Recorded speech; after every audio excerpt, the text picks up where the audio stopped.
राम राम। राम राम।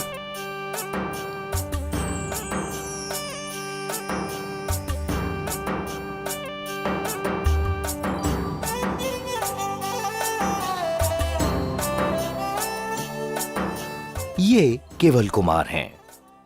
गांव के बैंक में नौकरी करते हैं।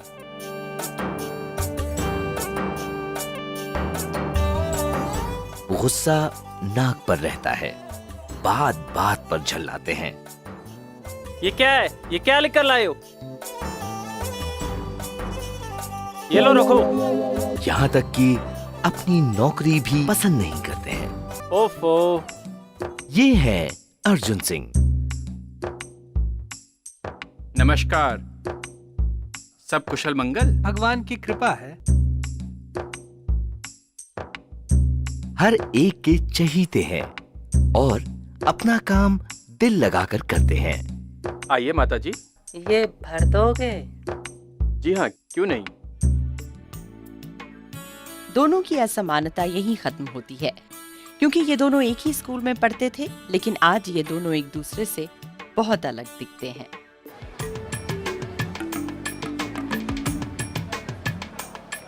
केवल जरा होमवर्क दिखाओ। नहीं कर पाया सर।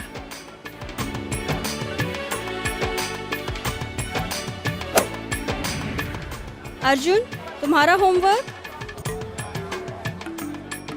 आज नहीं कर पाया। कोई बात नहीं, जो बच्चे अपना होमवर्क करके नहीं आए हैं वे क्लास में पूरा करेंगे और बाकी बच्चे पिछले अध्याय से अपना पसंदीदा हिस्सा लिखेंगे।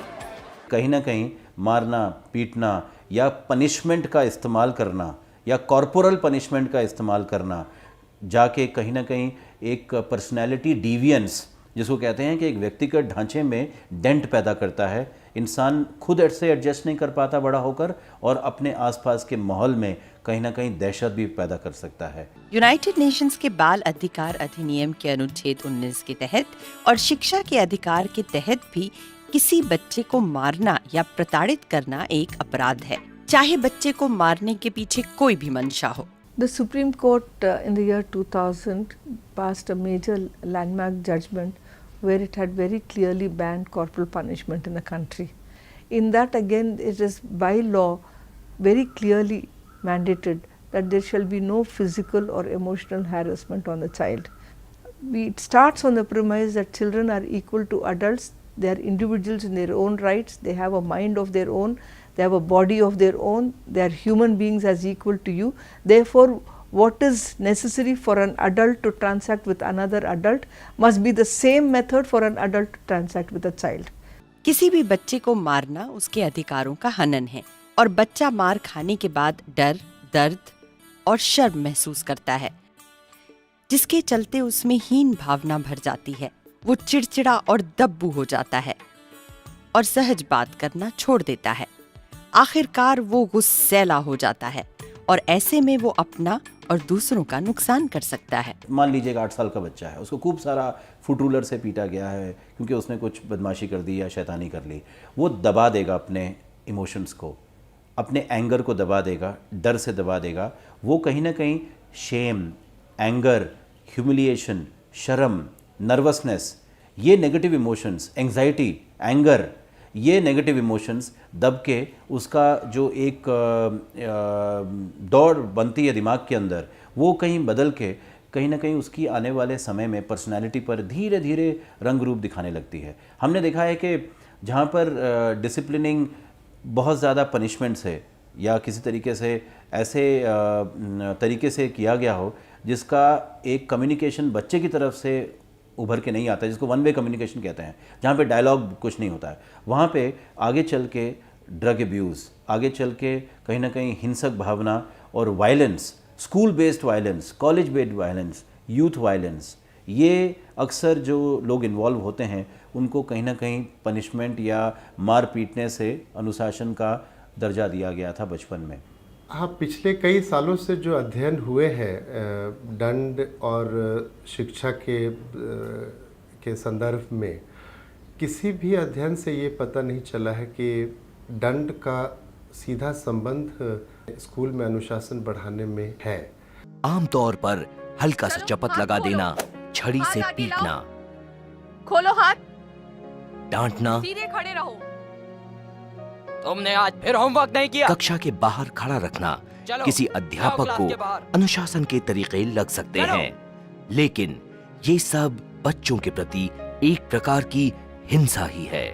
The Commission for Child Rights has been taking up this issue of banning corporal punishment in a very, very serious manner.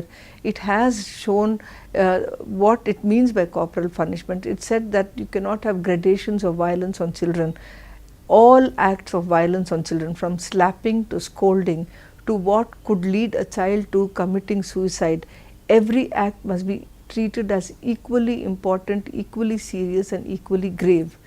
If we allow for an act of scolding to be as a small act of discipline, you know that you are already conceding to the fact that a child can be scolded, a child can be dealt with without respect, and you are creating a space for this act to become a larger act of violence on the child. So we think no act of violence on the child can be tolerated, and there cannot be gradations of violence. That we are very, very clear about. कहीं ऐसा तो नहीं कि हम बच्चों को अनुशासन के नाम पर डरा धमकाकर उनके विकास को विकृत कर रहे हैं। हम बच्चों से क्या अपेक्षा रखते हैं, ये जानना उतना ही जरूरी है जितना ये पता करना कि बच्चे हमसे क्या चाहते हैं। बच्चे छुटपन से ही एक दूसरे के प्रति सचेत हो जाते हैं और अपने जीवन में औरों के लिए जगह बनाने की कोशिश करते हैं, जैसे मिलजुल कर खेलना, और स्कूल में इसके लिए पर्याप्त मौके होने चाहिए। बच्चा अगर कोई बात कहना चाहे तो उसे सुनने का धैर्य अध्यापकों में होना चाहिए।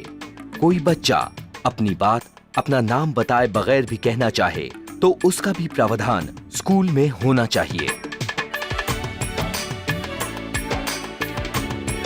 हर बच्चे में कोई न कोई गुण या हुनर होता है और स्कूल में उसे प्रोत्साहन मिलना चाहिए जिससे वह अपने व्यक्तित्व का सही विकास कर सके। किसी भी बच्चे को उसके हम उम्र बच्चों से अलग नहीं रखना चाहिए। उसके साथ सजा के नाम पर किया गया भेदभाव भी एक नकारात्मक कदम है। हमें प्रयास ये करना चाहिए कि बच्चे बेझिझक और बेखौफ स्कूल में पढ़ सकें और अपने व्यक्तित्व का सही विकास कर सकें। इसमें किसी भी प्रकार की प्रताड़ना या हिंसा के लिए कोई जगह नहीं होनी चाहिए। यदि बच्चा जो गलत करता है तो हम डंडा से पीटते हैं या हम उसको गाली देते हैं, ये नहीं होना चाहिए। जो बच्चों में कमियां हैं, सबसे पहले हमें फाइंड आउट करना है कि बच्चे में किस चीज़ की कमी है, बच्चा इस तरह से क्यों बात करता है, इस तरह से क्यों गलती करता है। हमें बच्चों को अपने पास बुलाना चाहिए और बच्चों से पूछना चाहिए कि बच्चा इस तरह से क्यों कर रहा है। अगर बच्चों में जो कमियां हैं उसको हम ढूंढ निकालेंगे और हम बच्चों को समझाएंगे, बच्चा हो सकता है अपने आप को अनुशासित कर लेगा।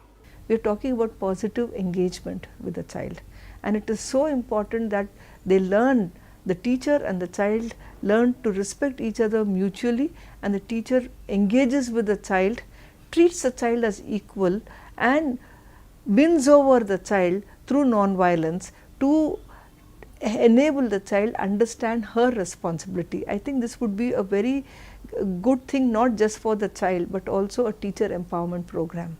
सकारात्मक अनुशासन बच्चों के सुलभ विकास की सीढ़ी है और वो बच्चों को आत्मसम्मान, शील, अहिंसा, करुणा और सुव्यवहार के साथ मानव अधिकारों की रक्षा करना सिखाता है।